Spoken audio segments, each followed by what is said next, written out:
tea break. And as I mentioned in the introductory remarks I made, the objective of the tea break is to speak between participants from the different faiths and pose questions of similar nature, and I'm just going to repeat some of the questions that might be guiding lines for opening up your discussion between yourselves. One may be, how do you feel about the points of the person presenting or representing your own faith or community? Another might be, what brought you to this debate? Third, what would be other points of elaboration? As I've pointed out, questions may be raised, but by the pen, and you've heard the pen being quoted repeatedly by the panelists, except that this is a different type of a pen. You would write questions and leave it, there's people in front, it's manning tables. Write up your questions, we'll collate the questions, and then pose that to the panelists. We break now and we'll resume in 30 minutes. We will please be prompt so that we don't spend too much of time outside. Thank you very much. We ask that you bear with us for a few more minutes. We're trying to work around the logistics of collating the questions to make it readable and also presentable so that we can continue with that part of the program. I want to take this opportunity to ask if anybody's lost any personal items to please come upstage and speak to our timekeeper. We've found something left behind by somebody at some point in the hall. And why I'm so vague is so that we get the right person to claim the item. So please, if anybody's lost anything or misplaced something in the foyer, please come up immediately. We ask you to bear with us for another 2 or 3 minutes before we get proceedings on its way.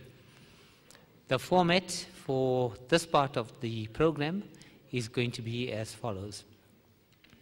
Questions you have raised has come by way of having written statements.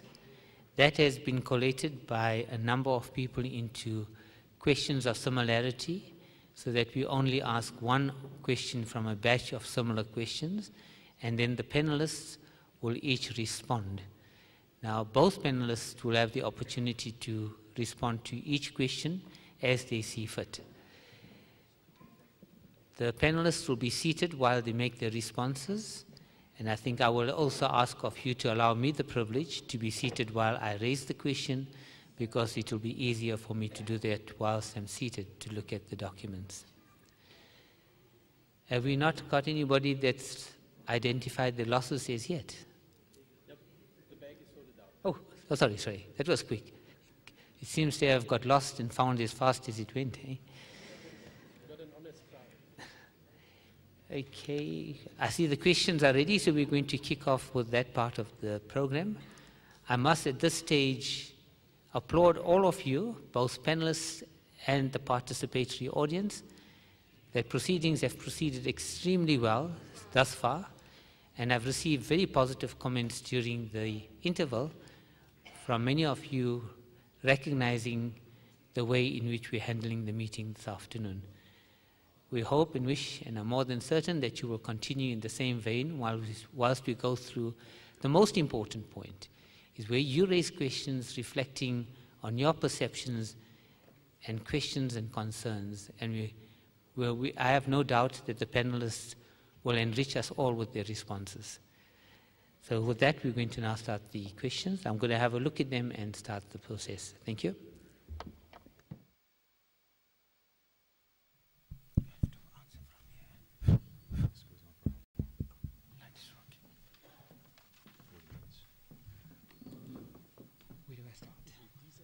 Questions for the Muslim panel, and these are the Christians. Question to the Christian panel. And you can start on the top and work your way down. One from each. Yeah, alternative. In this? That's also a Muslim question. Respondents from the Muslim community. The question is as follows. There's a number of questions, but I think it's been collated together. The question is, why do you disown your people when they get married or move over to another religion? Do you not practice love? the question, as I understand it, is why do we disown people? No, actually, we don't. As Muslims, we say that because there is a shared heritage between Judaism, Christianity, and Islam, and there are power dynamics involved in marriage, a Muslim man can get married to a Jewish lady or a Christian lady, and obviously the prospective bride's parents become part and parcel of the family. So we do not really disown. What we do say is that because marriage is a very important institution, and if we define marriage as two people looking in the same direction, we find that it would not be appropriate, and goodness knows, getting married is tough enough as it is. And if people from two very different cultures or religions do get married, we say that there may well be problems in the marriage later on. So we reserve as Muslims the right to dictate who gets married to whom. But it is not a matter of disowning, it is simply a matter of power dynamics, and we say that Islam, that our religion should be paramount, because ethics and morality is not something that is divorced from one's religion. Ethics and morality is religion, and marriage is the foundation of society. So there is no question of disowning. It is merely a matter of telling people to be circumspect who they marry and who they don't. Thank you. Comment from the Christian side? Chairperson, if I understand the question correctly, the question pertains to why are people that leave Islam ostracized, or why is there a problem with people leaving that faith? Is there not love in Islam? It is a reality that I'm aware of, being involved in Muslim evangelism for a number of years, that when a person does come to faith in Jesus Christ from an Islamic background, they very often get threats on their lives. Shabir Wadi, for instance, had his home burnt down, and he indicated to us that if someone leaves the faith of Islam, then the elder brother of that family has every right to maybe take that person's life because they left the faith. So that is a great concern that we identify and we see when it comes to those that want to leave Islam and come to faith in Jesus Christ. May I add? Okay, I think I'm going to do it this way. We're going to take a last response and close on the question. Okay. I don't know if you are reading the newspapers, especially the weekly newspapers. We find that these are personal matters. You find that different religions do that to all people. And if you read for instance, Sunday Times regularly, we find we are all guilty of the same thing. You see, but there is no such thing as saying that a person must take another's life. That there is no way, because Quran says, La ikraha fi din, there is no compulsion in religion. It's a simple thing, is like I'm a member of the club, I must abide by its rule. The moment you break the rules, out you go. Thank you.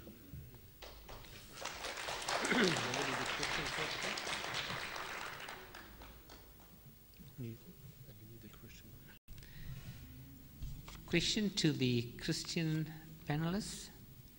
If Jesus says he was, and I quote, 3 days and 3 nights in the heart of the earth, close quote, why was he only in the earth for 2 days? Is he lying? Okay, you want me to answer?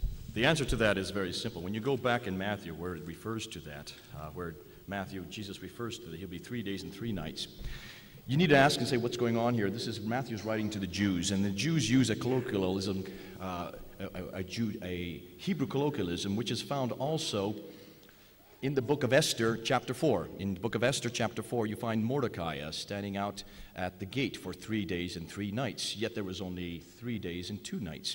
It is a colloquialism that stipulates that if it touches any one of the days, it is included as an entire day.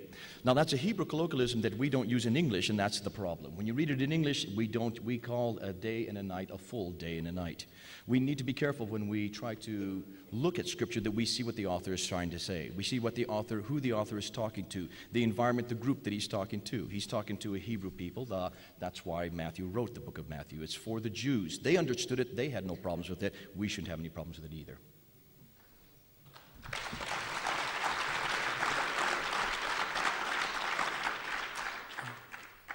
Can I respond? Ladies and gentlemen, I'd like you to only applaud once both panelists have responded. Don't applaud before then. It's going to delay time and it's going to cause far too many complications. So please, I'd like to appeal to you, applaud only at the end of the session of that question. You'd like Thank to you. respond? I think the problem is not so much with the time factor. I think the problem really is, since Jesus is making a prophecy about himself, the problem lies in the fact that Jesus was alive for 3 days and 3 nights, like Jonah was. So, the problem isn't with the time factor, the problem is that Jesus was alive. So Jesus could not have died, nor could he have then be resurrected. Because Jonah was 3 days, 3 nights in the belly of the whale. He was alive, alive, alive. And Jesus says, well, according to Christianity, that Jesus was dead for 3 days and 3 nights. So we have a biblical problem in, I think, the most fundamental issue with Christianity, that is the death and resurrection of Jesus. Absolutely. That's not... Can I respond or not, since he was responding the other way? I think what you're doing, Bashir, you're making a big mountain out of a molehill. You're trying to impose what you want to view on that. I think it's typical Muslims do that all the time. There's no one in the Jewish community, certainly no one in the first century thought as you were thinking. No one ever had a problem with the fact that Jesus was 3 days and 3 nights, whether or not Jesus did die, whether or not Jonah died or not. It was like Jonah, who was going down. When he went down, then he came back out of the fish 3 days and 3 nights later. That's all it is. That's all you need to put onto it. Don't please impose any more than you want to put on it.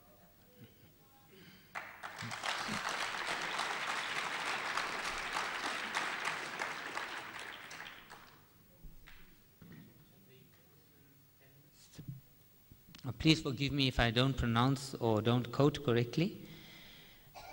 The question is, how do you explain the Quran statement, in bracket Surah 2 of 256, close, quotation, there is no compulsion in religion, close quote, compared with Surah 9 verse 5, quotation quote, where the sacred months have passed, slay the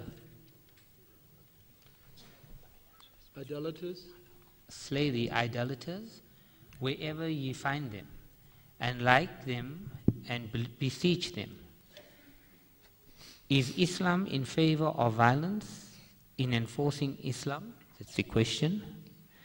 Do you accept the claim of Jesus in John 14, 6 to 9, on the way, the truth, and the life? No man come to the Father but by me. Close quote. Thank you, Mr. Chair. The simple thing which I had said in my answer to the earlier question, that we do not force others to join the club. That is, la ikraha fi din, there's no compulsion in our club, that we are going to catch everybody to join us. But once you have joined us, we expect you to obey the rules. That is what the explanation of these two verses are. But as far as going and wherever you find them, you must persecute them, etc., that is to do with one aspect of, you see, Islam means peace, right? And Islamic wars are to establish peace. And more or less you find that if you examine the wars of the Prophet Muhammad, they were all defensive wars, except one or two initiatives which he took to defend others who were oppressed. You see, so when you find people are being oppressed, it is our duty to help them, to help the oppressed, because Islam says you must neither oppress nor be oppressed.